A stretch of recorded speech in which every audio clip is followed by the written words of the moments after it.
राजेश चषक फुटबॉल स्पर्धेतील दुसरा उपांत्य सामना आज छत्रपती शाहू स्टेडियमवर पार पडला। पारंपरिक प्रतिस्पर्धी असलेल्या शिवाजी तरुण मंडळ आणि खंडोबा तालीम मंडळात अत्यंत चुरशीची लढत झाली। त्यामध्ये शिवाजी तरुण मंडळानं खंडोबा संघावर 2-1 गोलनं विजय मिळवला। शनिवारी शिवाजी तरुण मंडळ आणि पाटाकडील तालीम अ संघात अंतिम सामना होणार आहे।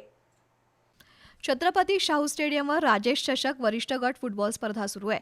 या स्पर्धेत आज सायंकाळच्या सत्रात दुसरा उपांत्य सामना श्री शिवाजी तरुण मंडळ आणि खंडोबा तालीम मंडळ यांच्यात झाला। पूर्वार्धात दोन्ही संघातील आघाडीच्या खेळाडूंकडून गोलसाठी आक्रमक चढाया झाल्या। बचाव फळी भेदून गोलसाठी झालेल्या प्रयत्नात शिवाजी तरुण मंडळाच्या हर्ष जरगनं सामन्याच्या 6व्या मिनिटाला गोल नोंदवला। यश जांभळे, संकेत साळोखे, राज अली, योगेश कदम, इंद्रजित चौगुले, दर्शन पाटील यांनी दमदार खेळाचं प्रदर्शन घडवलं। सामन्याच्या 75व्या मिनिटाला शिवाजी संघाच्या करण चव्हाण बंद्रेनं मैदानी गोल नोंदवत संघाला 2-0 अशी आघाडी मिळवून दिली। या दोन्ही गोलची परतफेड करण्यासाठी खंडोबा तालीम संघाकडून आक्रमक चढाया झाल्या।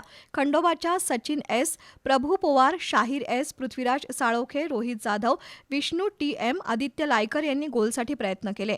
80व्या मिनिटाला कुणाल दळवीनं गोल नोंदवत संघावरील आघाडी 1-2 अशी कमी केली। त्यानंतर दोन्ही संघांकडून गोलसाठी अनेक चढाया झाल्या।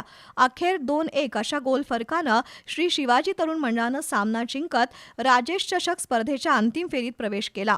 उद्या शिवाजी तरुण मंडळ आणि पाटाकडील तालीम मंडळ अ संघात हाय व्होल्टेज अंतिम सामना होणार आहे।